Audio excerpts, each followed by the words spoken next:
Come back, a scary new bank scam spreading across the United States, even fooling experts. The scammer will actually show up on your caller ID as the number on the back of your credit card, all to get consumers' PINs and security codes. Your phone rings. Caller ID shows your bank's name. Number matches the back of your card. You answer. That call just cost you $8,400. A new bank impersonation scam has spread to all 50 states in 4 months. $480 million drained from victims' accounts. Even tech-savvy people are losing everything. Today, I'm exposing exactly how this scam works and how to protect yourself. Stick around. One phrase in the call tells you it's fake every single time. Let's break this down. The call that sounds exactly right. Jessica Martinez's phone rang at 2:15 on a Wednesday afternoon. The caller ID displayed Chase Bank with the exact customer service number printed on her debit card. She answered, "Ms. Martinez, this is David from Chase Fraud Prevention. We've detected unusual activity on your checking account ending in 4829. Someone attempted to wire transfer $5,000 to an overseas account. We blocked it, but we need to verify this wasn't authorized by you." Everything felt legitimate. He knew her name, he knew her account number, he referenced a specific amount and type of transaction. Jessica confirmed she hadn't authorized any wire transfer. "I thought so," David continued. "We're going to secure your account right now. I'm sending you a verification code. Please read it back to me so we can confirm your identity and lock down your account before any additional attempts are made." Come back. A consumer first alert. A local woman is sounding the alarm so others like her don't get scammed. She is exposing an elaborate bank scam where she lost $19,000. Tammy Elliott has details to help protect your money in a consumer first alert. She tells me it haunts her every day, believing the person on the phone was actually her bank. A text from Chase. "Your verification code is 847392. It looked identical to verification texts she'd received from Chase before. She read the code to David. "Perfect, thank you. Now I'm seeing that the attempted transfer originated from a device that had access to your online banking. We need to reset your credentials immediately. I'm going to walk you through the security protocol."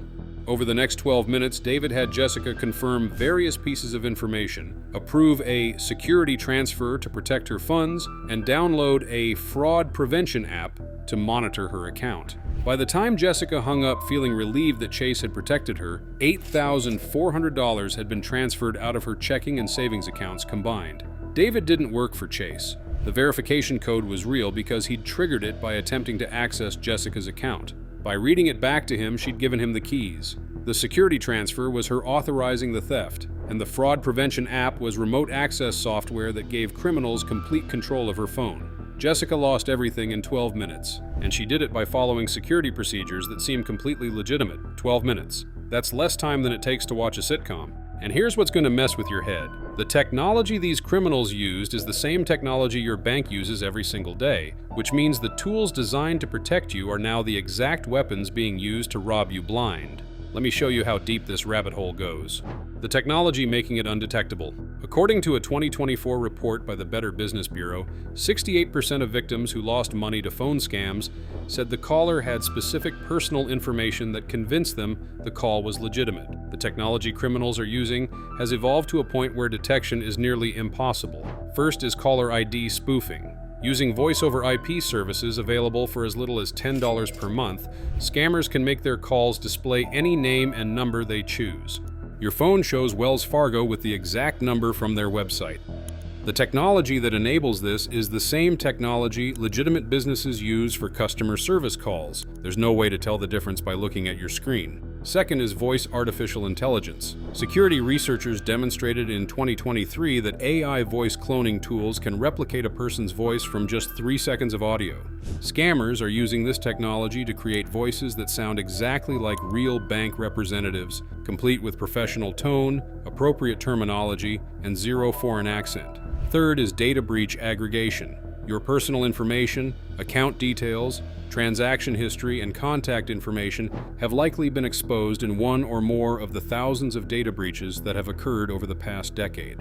According to Identity Theft Resource Center data, there were over 3,200 data compromises in 2023, affecting more than 350 million victims. Criminals purchase this information and use it to make their scam calls incredibly specific and convincing. Fourth is real-time verification exploitation. When scammers attempt to access your account using forgot password features, your bank sends you a legitimate verification code. The scammer then calls you, pretending to be fraud prevention, and asks you to confirm that code. You're not giving them some random number, you're giving them the exact code they need to take over your account. But here's what makes this absolutely chilling. The verification code you receive isn't fake. The text genuinely comes from your bank. The email really is from their system, because the scammer actually is trying to access your account in real time while they're talking to you. Every step feels legitimate because most of it is legitimate. You're just helping the wrong person get authenticated. And the script they use to manipulate you into handing over those codes, it's been tested on thousands of victims and refined to psychological perfection. What I'm about to show you will make you question every phone call you've ever trusted, the scripts they use, and why they work. The Federal Trade Commission analyzed thousands of reported scam calls and identified consistent patterns in how these operations manipulate victims. Understanding their playbook helps you recognize the attack when it's happening. The urgency creation is always the opening move. We've detected fraudulent activity on your account right now. Someone is attempting to access your account as we speak. We've blocked a suspicious wire transfer in the past hour. Time pressure prevents you from thinking carefully or seeking a second opinion. Next comes the authority establishment. They don't just claim to be from your bank, they provide employee ID numbers, department names, and specific protocols. This is Sarah Chen, employee ID 84729, calling from the Fraud Prevention Division. The specificity creates legitimacy. Then they deploy the information validation. They recite your account number, your recent transactions, your home address. This information came from data breaches, but to you, it proves they're really from your bank. Who else would know these details? After that comes the trust building. They express concern for your security, they thank you for being vigilant, they reassure you that they're handling everything. We caught this just in time. You're very lucky we monitor accounts so closely. They position themselves as your protector. Next is the verification request. I need to send you a security code to verify your identity. This seems like standard procedure because it is standard procedure for legitimate bank interactions. The code you receive is real, sent from your actual bank, because the scammer triggered it.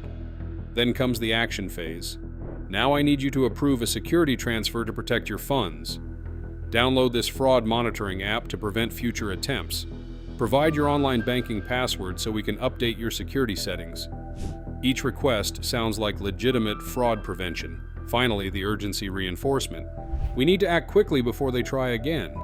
This is time sensitive. Every minute we wait increases the risk. The pressure prevents you from pausing to think critically about what you're doing. Sarah Chen, a 41-year-old attorney, received a call using this exact script. I literally cross-examine witnesses for a living, Sarah said. I'm trained to spot inconsistencies and manipulation. But this call had none of the red flags I'd been taught to watch for. No pressure to stay on the line, no threats, just a professional person helping me prevent fraud. The script was flawless. Sarah lost $6,200 before discovering the call was a scam. And here's the psychological warfare that makes this so effective. Everything they're asking you to do sounds exactly like what a real bank would ask during a legitimate fraud investigation. Because scammers have studied real fraud prevention protocols and are mimicking them perfectly. Your training to cooperate with your bank's security measures becomes the weapon used against you. If you're starting to realize that every security measure you thought protected you might actually make you more vulnerable, hit that like button and subscribe right now. This scam is evolving every single week, and staying informed might be the only thing standing between you and a drained account.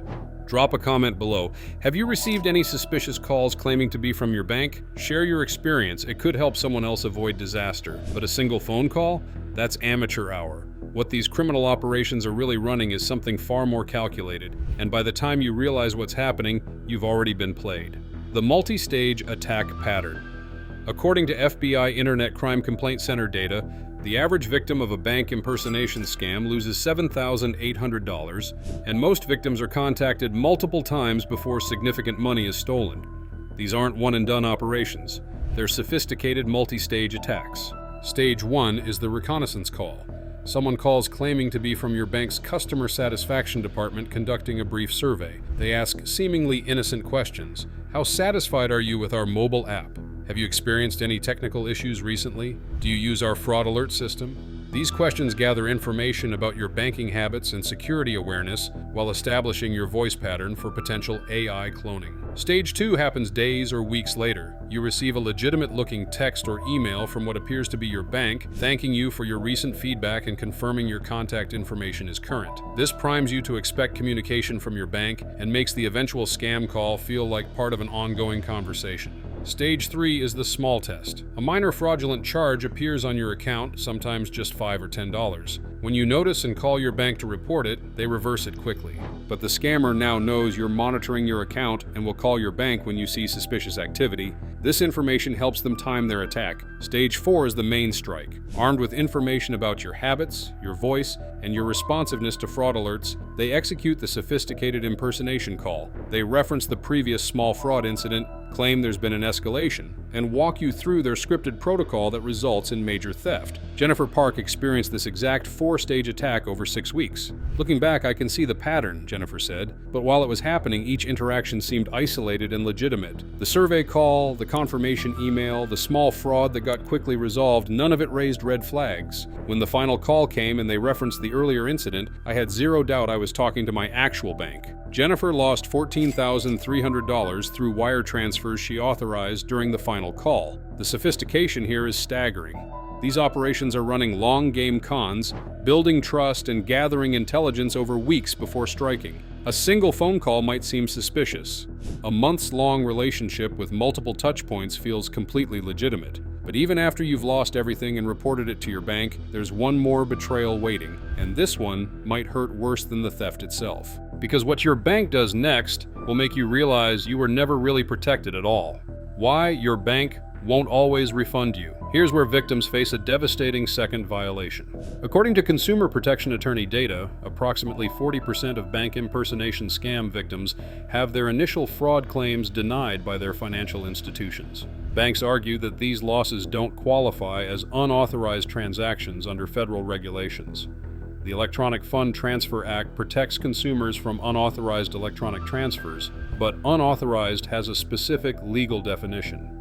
When you provide verification codes, approve transfers, or grant account access yourself, banks classify these as authorized transactions even if you were tricked into authorizing them. The burden of proof falls entirely on victims. You must demonstrate that you didn't voluntarily provide your information, that you were deceived through technological means beyond your control, and that you took reasonable precautions to protect your account. Without evidence of how the scam worked and documentation that you acted reasonably, claims get denied. One Toronto woman's entire life savings was drained. She is now battling with her bank to get some answers. David Rodriguez lost $9,400 to a bank impersonation scam. His bank, a major national institution, denied his fraud claim twice. Their written response stated, "Our investigation determined that account access was obtained through verification codes that you provided to a third party. You confirmed multiple transactions during a phone call you voluntarily participated in. Federal regulations do not require us to refund losses resulting from customer-authorized transactions, regardless of the circumstances that led to the authorization." David provided phone records, a police report, and documentation that the caller ID was spoofed. Still denied. He hired a consumer protection attorney. After 8 months of legal pressure and $3,200 in legal fees, the bank settled and refunded $7,100. David permanently lost $2,300 plus all legal expenses. The appeals process typically takes 3 to 6 months. During that time, victims are without their stolen money, facing cascading financial problems as bills go unpaid and overdraft fees accumulate. Some lose their homes, some declare bankruptcy. The financial damage extends far beyond the initial theft.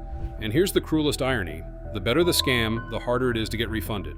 If the scammer's impersonation was sophisticated enough to fool you, your bank will argue you should have been more skeptical.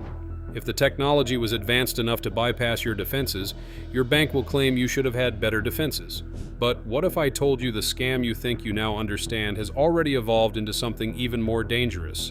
What's happening right now, the next generation of this attack, makes everything I've shown you look primitive by comparison. The AI voice cloning escalation. In early 2024, security researchers demonstrated that AI voice cloning If you got a call from a family member in trouble, you would, of course, jump in to help. But if you got a call from a stranger, had reached a tipping point. Using publicly available tools, they could clone a person's voice from a 3-second audio sample with 95% accuracy. By mid-2024, scammers had weaponized this technology in bank impersonation scams. The FBI issued a warning in March 2024 about AI-enhanced scam calls, where criminals used cloned voices of actual bank employees. They obtained audio samples from bank promotional videos, earnings calls, or customer service recordings posted online. They then used AI to generate perfect replicas of those voices for their scam calls. Victims reported receiving calls that sounded exactly like the bank representative they'd previously spoken with for legitimate matters. Same voice, same speech patterns, same terminology. The psychological impact of hearing a familiar, trusted voice made resistance nearly impossible. Robert Chen, a technology journalist who covers AI developments, received such a call. "I've written extensively about voice cloning technology," Robert said. "I know how it works. I know the capabilities. But when I received a call that sounded exactly like the Chase representative I'd spoken with about my mortgage refinance 3 weeks earlier, using the same speech patterns and referencing our previous conversation, my knowledge became irrelevant. In that moment, I believed I was talking to the same person." Robert lost $5,600 before realizing the voice was AI-generated. The evolution continues.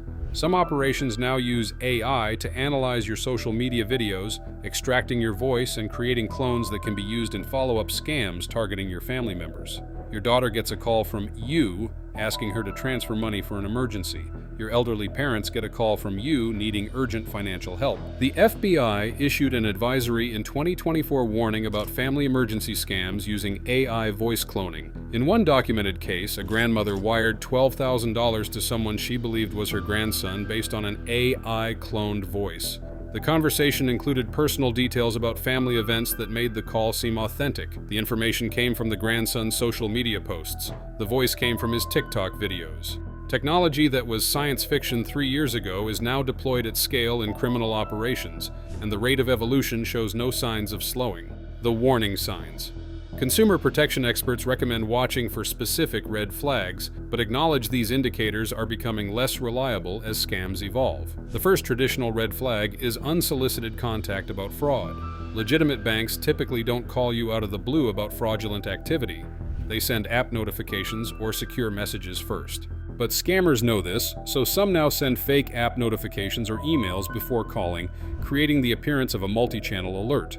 Second is requests for verification codes. Real banks never ask you to read back verification codes they sent you, but scammers have adapted by framing these requests as confirming the code arrived or verifying the code matches what we're seeing on our end, which sounds more legitimate. Third is pressure to act immediately. Scammers create urgency to prevent you from thinking clearly, but sophisticated operations now use subtle pressure that feels like helpful efficiency rather than aggressive rushing. Fourth is requests to download software. No legitimate bank will ask you to download remote access applications during a fraud investigation, but scammers now disguise these as secure fraud monitoring apps or enhanced authentication tools, using professional-looking interfaces that appear to be official bank software. Fifth is asking for your online banking password.